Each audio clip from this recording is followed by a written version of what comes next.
They abandoned me when I had nothing but showed up with tears and hugs when I had $120 million. Little did they know, I had cameras recording everything. The moment I saw those numbers on my lottery ticket, my hand started shaking so violently that I dropped my coffee all over my kitchen floor. I was standing in my cramped studio apartment, the one with the leaky faucet and the neighbor who played loud music at 3 a.m., and I was staring at 6 numbers that would change everything. $120 million. $120 million. I read those numbers 17 times. I compared them to my ticket until my eyes burned. I even called the lottery hotline 3 times just to make sure I wasn't hallucinating. I wasn't.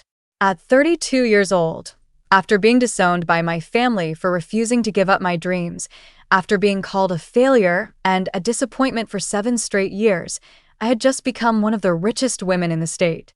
And my very first thought, they can never know. Let me tell you why. When I was 25, I made a decision that my family considered unforgivable. Instead of marrying Marcus Chun, the wealthy businessman my mother had handpicked for me, I chose to pursue my dream of becoming a writer. Marcus was rich, successful, and everything my family wanted for me. He was also controlling, condescending, and made me feel smaller every time I was near him. So I said no. The explosion that followed still echoes in my memory. My mother, Linda, looked at me like I was a stranger.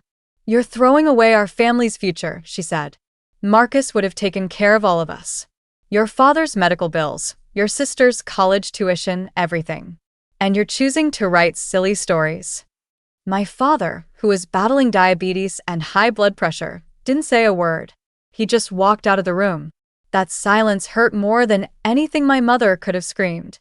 My older sister, Rachel, was the worst. Beautiful, perfect Rachel, who had married a moderately successful accountant and never let me forget it. "You've always been selfish, Emma," she said, her voice dripping with disgust. "Mom and Dad sacrificed everything for us, and this is how you repay them? By chasing some fantasy." My younger brother, Tyler, who I had helped raise while our parents worked double shifts, wouldn't even look at me. He was 20 at the time, and he chose to believe everything Rachel said about me. They gave me an ultimatum: marry Marcus or leave. I left. For 7 years, I struggled. I worked 3 jobs while writing at night. I submitted manuscripts that got rejected hundreds of times. I ate ramen noodles so often that I still can't look at them without feeling nauseous. I lived in apartments so small that I could touch opposite walls by stretching out my arms. But I never gave up. And I never went back. During those 7 years, I heard things. I heard that my father had recovered from his health scare. I heard that Rachel's husband had started a successful accounting firm. I heard that Tyler had graduated college and was now working in tech. I also heard that they told everyone I was dead to them. So when I won $120 million, I knew exactly what I needed to do. I claimed my winnings through a trust, using a lawyer named David Mitchell who specialized in helping lottery winners remain anonymous. I paid off my debts. I invested wisely. I put money into accounts that would grow for decades. And then I waited. 6 months passed before I made my move. I had spent those 6 months carefully planning. I rented the same studio apartment. I wore the same old clothes. I drove the same beat-up Honda Civic that coughed every time I started it. But behind the scenes, I was building something beautiful. Heartwood Estate. 12 bedrooms. 9 bathrooms. A swimming pool that looked like it belonged in a resort. Gardens that stretched for acres. A library that would make Beauty and the Beast jealous. I bought it through my trust, but I made one small change to the plan. I made sure the local newspaper would cover the sale. "Mystery buyer purchases $15 million estate," the headline read.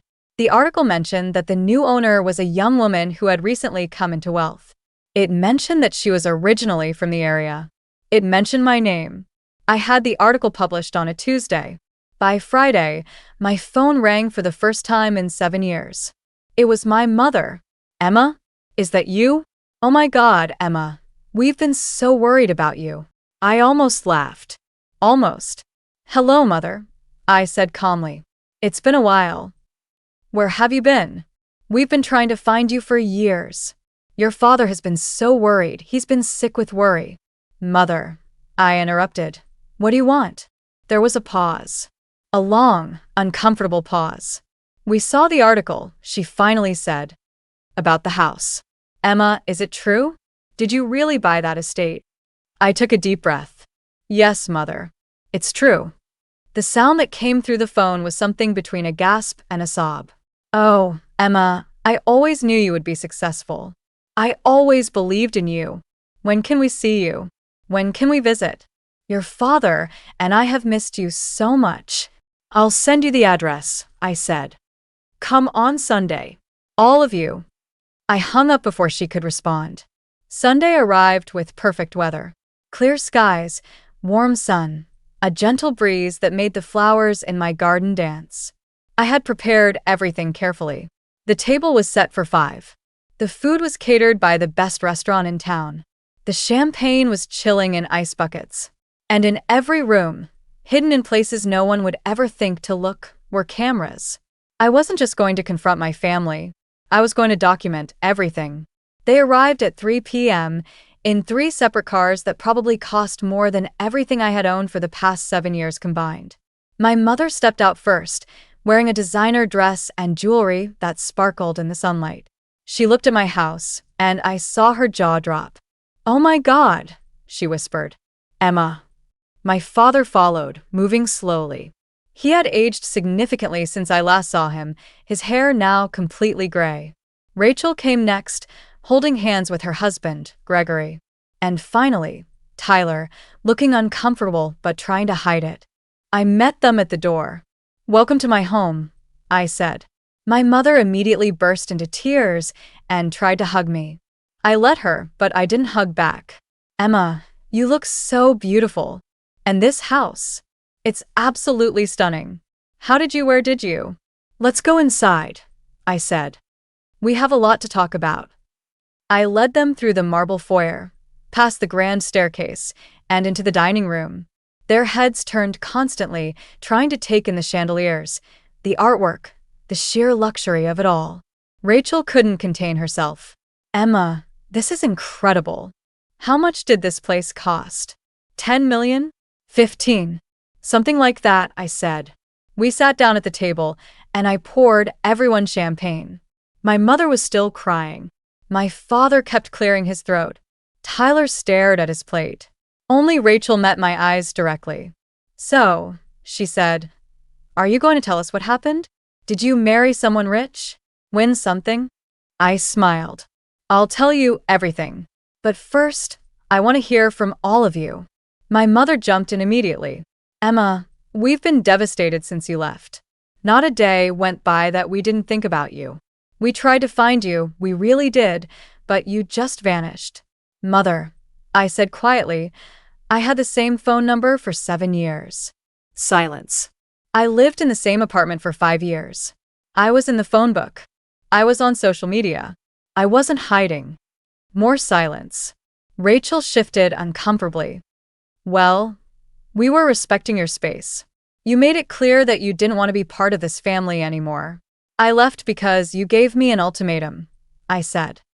Marry a man I didn't love or be disowned. I chose to leave. I never said I didn't want to be part of this family. My father finally spoke. Emma, we were trying to look out for you. Marcus could have given you a good life. We didn't understand why you would throw that away. A good life, I repeated. You wanted me to marry someone I didn't love for money. That was more important to you than my happiness. That's not fair, my mother said, her tears stopping suddenly. We sacrificed everything for you children. Everything. And when we found you a good match, you threw it in our faces. There it was. The real feeling behind the crocodile tears. I rejected Marcus because he made me feel worthless, I said. He talked down to me constantly. He didn't support my dreams. He wanted a trophy wife, not a partner. Your dreams, Rachel scoffed. Writing stories that nobody reads. Playing make-believe while the rest of us worked hard and built real lives. Rachel, Gregory warned, placing a hand on her arm. But Rachel shook him off. No, I'm going to say what we're all thinking. 7 years, Emma. 7 years of silence. And now suddenly you're living in a mansion, and you expect us to believe you earned this through writing. I stood up slowly. Come with me, I said. All of you. I led them to my library. Floor-to-ceiling bookshelves. Comfortable reading chairs. Warm lighting. And on one entire wall, framed, were my rejection letters. Hundreds of them. 437, I said. That's how many rejection letters I received before I got published. I kept every single one. They stared at the wall in stunned silence. For 7 years, I worked 3 jobs. Waitressing, cleaning offices at night, data entry on weekends. I slept 4 hours a night, so I could have time to write. I ate meals that cost less than $1 because every penny I had went toward my dream. I pointed to a section of the wall. These are from the first year. 42 rejections. These are from the second year. 67. The third year, I almost gave up. 81 rejections. My mother's face was pale. Emma, we didn't know. Because you didn't ask, I said. Not once. In 7 years, not one of you reached out to see if I was alive or dead. Not one of you cared enough to check on me. Tyler's voice was quiet. I wanted to call you. Rachel said you didn't want to hear from us. I looked at Rachel, who had the decency to look away. On the 4th year, I continued. I got my first acceptance letter. A short story in a small literary magazine. They paid me $50. I cried for an hour. I walked to another wall where my published books were displayed. On the 5th year, I sold my first novel. It wasn't a bestseller, but it was a start. On the 6th year, I sold 3 more. And on the 7th year, I paused, looking at each of them in turn. On the 7th year, my book became a movie. And the rights sold for $8 million.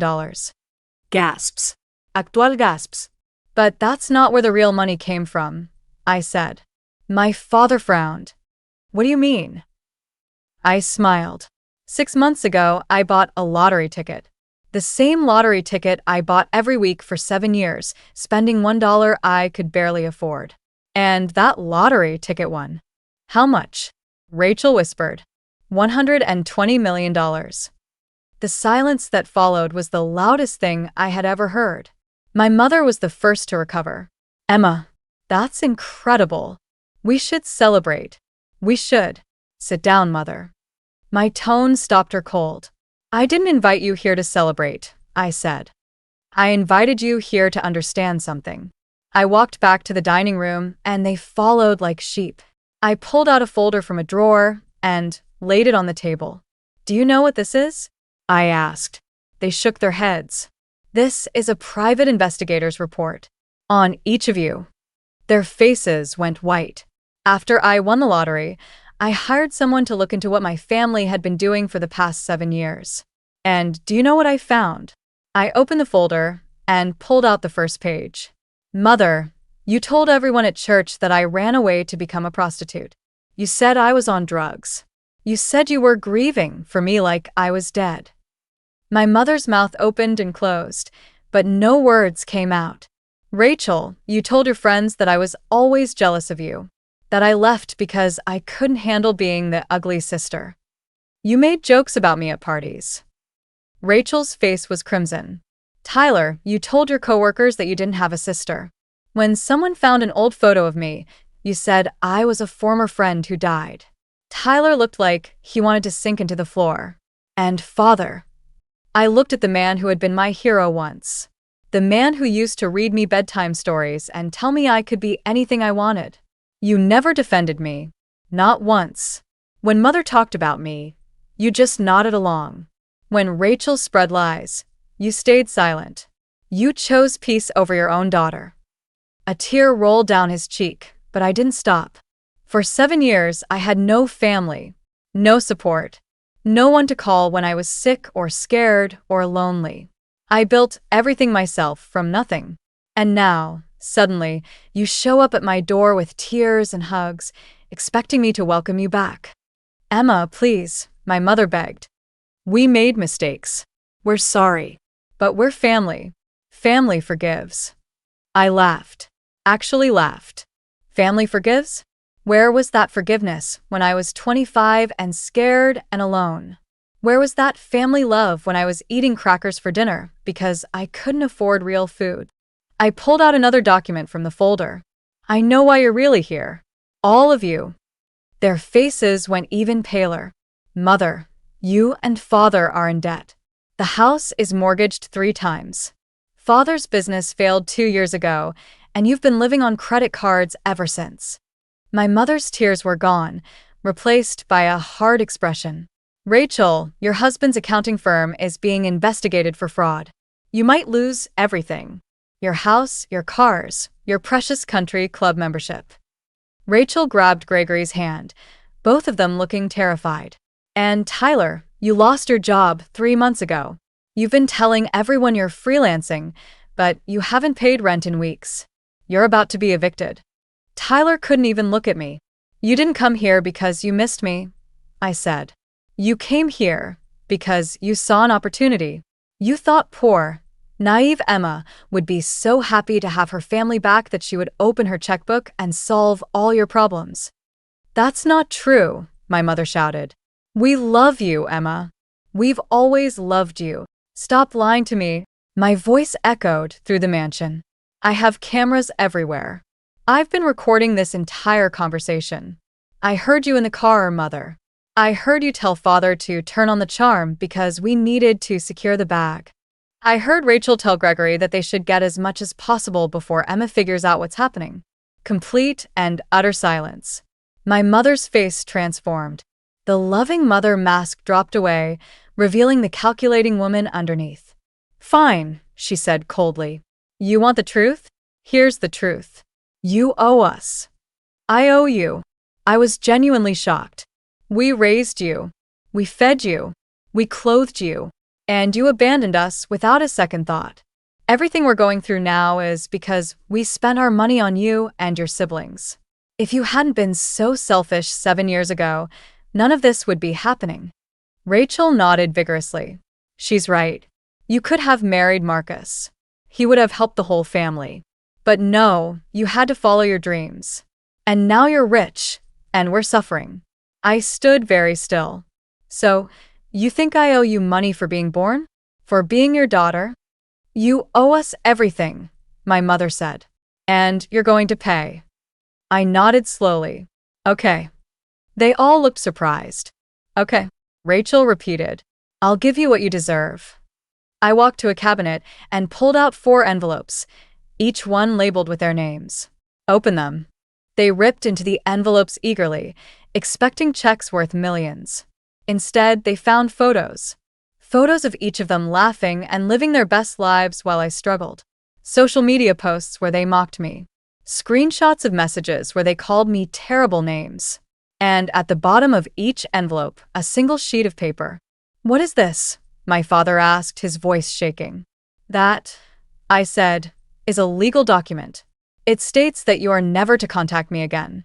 If you do, I will release the recording of this conversation to every media outlet in the country. I will show the world exactly who you are.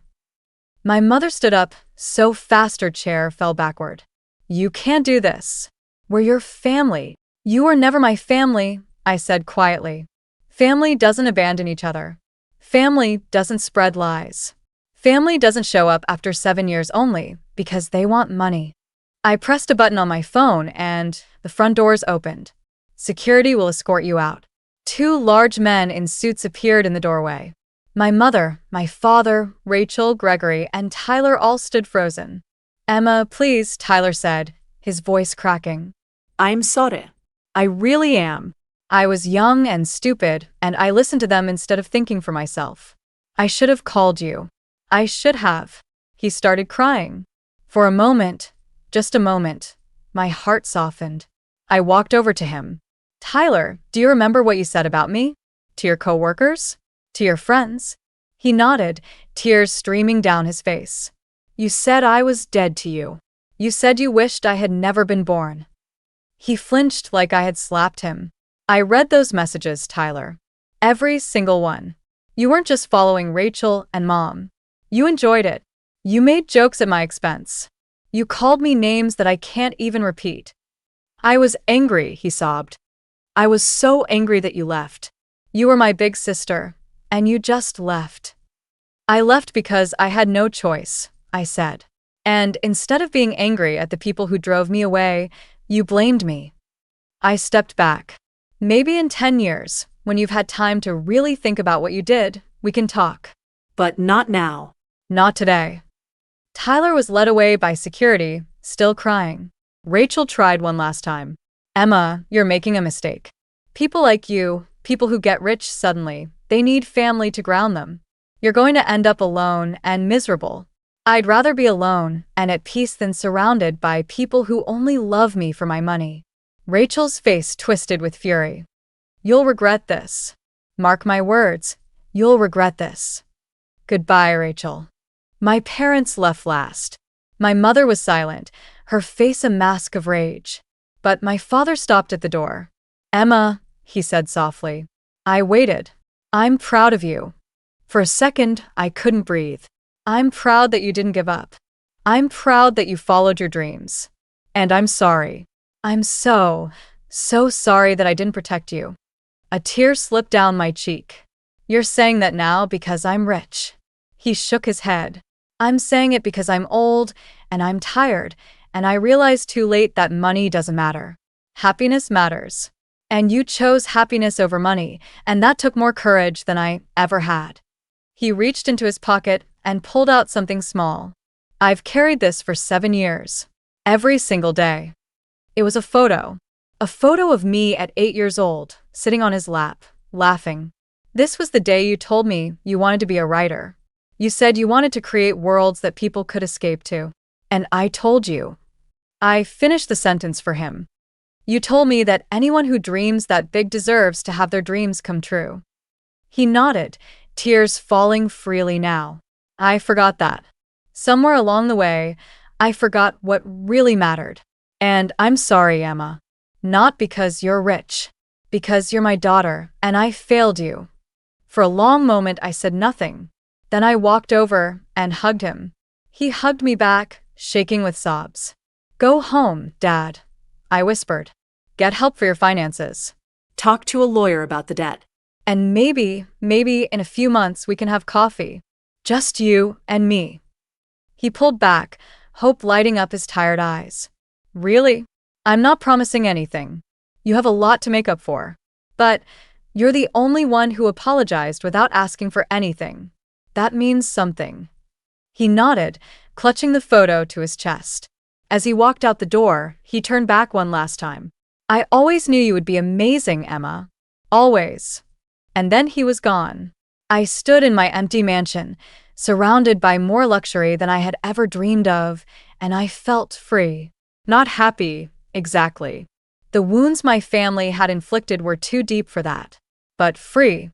I had proven to myself that I didn't need them. I had built an empire from nothing. I had achieved my dreams despite everyone telling me it was impossible. And now, finally, I could let go of the pain. I walked out to my garden, where the flowers were swaying in the evening breeze. The sun was setting, painting the sky in shades of gold and pink and purple. I thought about the girl I had been 7 years ago. Scared. Alone. Wondering if she had made the biggest mistake of her life. I wished I could go back and tell her something. Keep going. The best is yet to come. 6 months later, I met someone. Her name was Sarah, and she was a photographer who had come to take pictures of my garden for a magazine. She didn't know about my money. She didn't know about my fame. She just saw me covered in dirt, trying to plant roses, and she laughed. You're doing it wrong, she said. Then show me, I replied. She did. A year after that, I married her in that same garden, surrounded by friends I had made on my own terms. Not family. Not people who wanted something from me. Just people who loved me for who I was. My father came to the wedding. Just my father. He walked me down the aisle, tears in his eyes, the photo of 8-year-old me tucked in his pocket. As for the others, my mother tried to sue me for emotional damages. The case was thrown out immediately. Rachel's husband went to prison for fraud. She lost everything and had to move in with our mother. Tyler eventually reached out. Not for money. Just to apologize. Really apologize. He's in therapy now, working through the toxic patterns our family taught him. Maybe one day we'll be close again. Maybe not. But I've learned something important. Family isn't blood. Family is the people who show up when you have nothing. The people who believe in your dreams when you're eating ramen noodles in a studio apartment with a leaky faucet. Family is the people who love you before the money, not because of it. And if your blood relatives only show up when you're rich, they were never family to begin with. 3 years have passed since that Sunday afternoon. I'm still living in my mansion, still writing books that become movies, still married to the love of my life.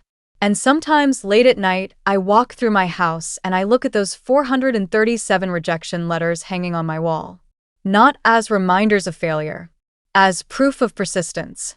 Because here's the truth nobody tells you about success. It's not about being talented. It's not about being lucky. It's about refusing to give up, even when everyone you love tells you that you're worthless. It's about betting on yourself when no one else will. I bet on myself with my last dollar. And I won. Not the lottery. That was just numbers. I won my life back. That's worth more than $120 million. That's priceless.